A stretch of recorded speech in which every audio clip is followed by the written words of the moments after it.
This week we're talking Star Wars games at EA Play. Plus I sit down with Claudia Gray and Pablo Hidalgo talks to dogs in costumes in London. It was a weird show. Star Wars, baby.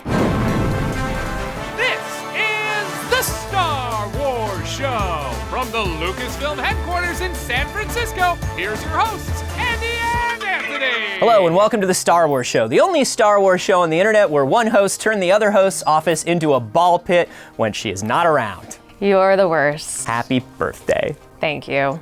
Let's go to the news. EA Play took place over the weekend in Los Angeles, and with it came a couple of pretty big gaming reveals. First up, there was Battlefront 2, which confirmed that yes, more Clone Wars era content will be coming to the game. The highly requested era will bring hero characters like Anakin Skywalker, Obi-Wan Kenobi, Count Dooku, and General Grievous to the game, as well as Geonosis. But that wasn't all that was revealed for Battlefront 2. Hero Starfighters, a new hero and villain Starfighters mode is also coming, which will finally allow you to play as a hero starfighter, including the Millennium Falcon, whenever you want. Hero Starfighters launches this July with the Clone Wars era content dropping in the fall. But probably the biggest Star Wars announcement came when Respawn's Vince Zampella revealed a new game entitled Star Wars Jedi Fallen Order. The game will be a single-player action-adventure title that tells a new story set shortly after the events of Star Wars Revenge of the Sith. Star Wars Jedi Fallen Order is currently slated for a 2019 holiday release. For more on all the Star Wars gaming news that was revealed during EA Play, check out StarWars.com. Finally this week, can we get some dramatic lighting? Thank you. Emmy nominations were released. What? No! It's too soon, it can't be! It's true, Andy. And StarWars.com made the shortlist in these categories. How is that possible? What will people think if we manage to get nominated for another Emmy like we did last year? I don't know, Andy. That's up for the Academy voters out there to decide, to consider us for a nomination. But for real, if you're in the Television Academy and you like what we've been doing on StarWars.com this year, we'd really appreciate it if you nominated us for a nomination. And for more breaking news from around the galaxy, check out StarWars.com.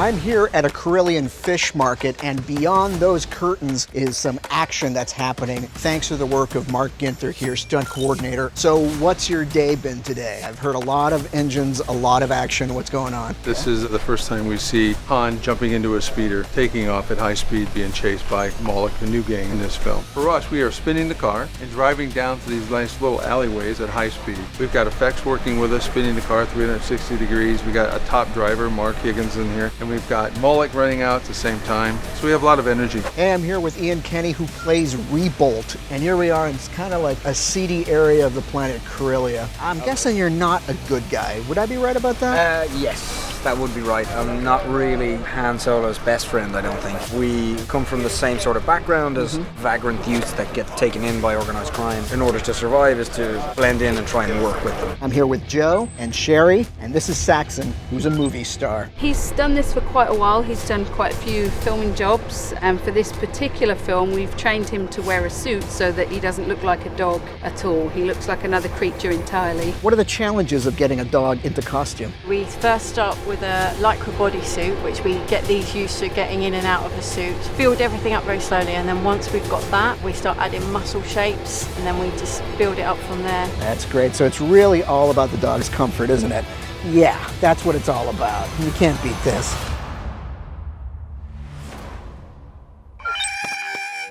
I'm really excited today. We are joined by one of my absolute favorite Star Wars authors, Claudia Gray. Thank you for joining us. Oh, thank you for having me. I think the last time that we talked was the day that we met, and it was for Force Friday, and Yes. Lost Stars had just been announced. So since then, we've got Bloodline, Leia, Princess of Alderaan. You've been very busy, and you've been writing some great books. It's been incredible being able to dive in and take on these projects. I mean, the 3 books and then the story in from a certain point of view. Yeah. And I've gotten to write some of my favorite characters and make up others. Lost Stars is actually one of my absolute favorite Star Wars books, and probably one of my favorite books I've ever read. It's a lot of fun, and it tells kind of the story of the original trilogy on this macro level, but you're following these characters. That's something that I've noticed a lot through all of your work, is that it's all very focused on the more human interactions of Star Wars. Can you tell me what drives you to tell stories in that way? To me, what is interesting about the Star Wars universe, you look at it and there's all this amazing detail and action and history and adventure, but the thing that makes it fascinating is like, what would it be like to be there, to have this happening to you?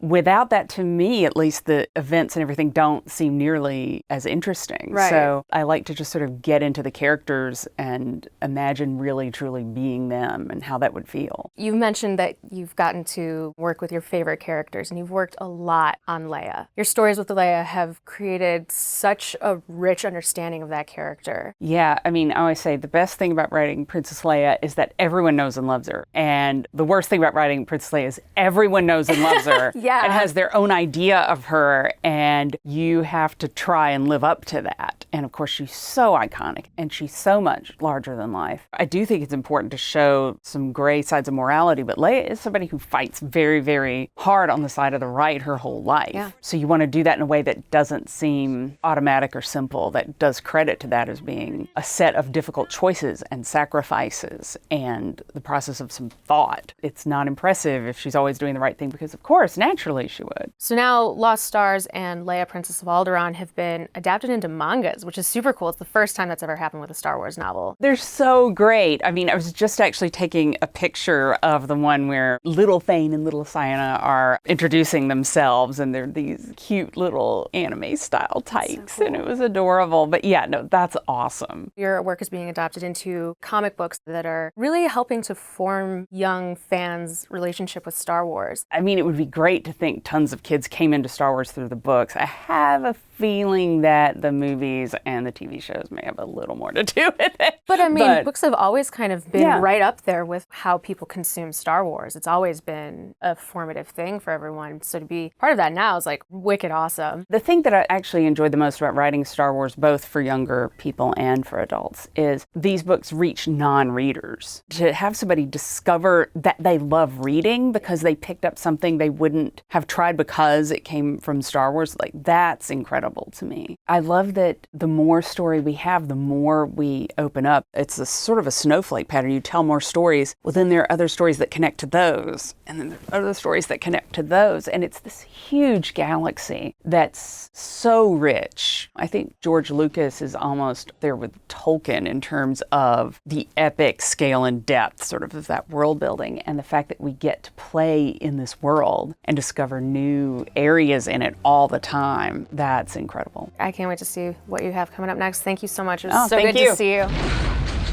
Last week we asked for your favorite solo Easter eggs, and boy did you guys have some opinions. Yeah, first of all, we want to start with a lot of people sharing the same one that was my favorite, which you called. And that was, as Maverick Bond put it, Aura Singh's special trip with Beckett. Matt Kloberdan said that he liked when Lando talked about the Sharu, the Ocean system, and the Star Cave on Thonbaka, all references to the L. Neil Smith novels, and also kind of in a roundabout way hints that they're all just transcripts of his space vlogs. Star Wars' Life mentioned the return of Weasel. Supreme Leader Smeagol cited the canonization of Terrace Kazi by Kira. I was big into that one. That was a good one. And Aaron liked the call out to Needles from Back to the Future. But the clear favorite was the fertility idol from Raiders of the Lost Ark being hidden amongst Dryden's treasures in his study. Which a lot of people called us out on last Yep. week for not mentioning that in our behind the scenes segment with Pablo. But if you watch it again, you'll see that it wasn't there on set when he was shooting. There you go. Quit yelling at us. So leave us alone!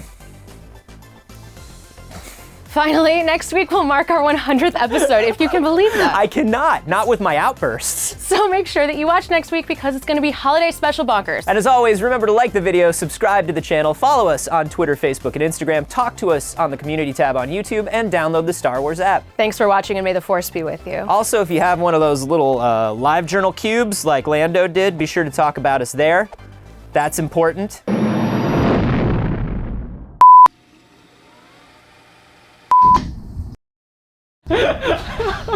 Oh, thanks, man. This is horrible. Yeah! This is the most ridiculous thing anybody has ever done. Wow. Thanks, Anthony. Yeah.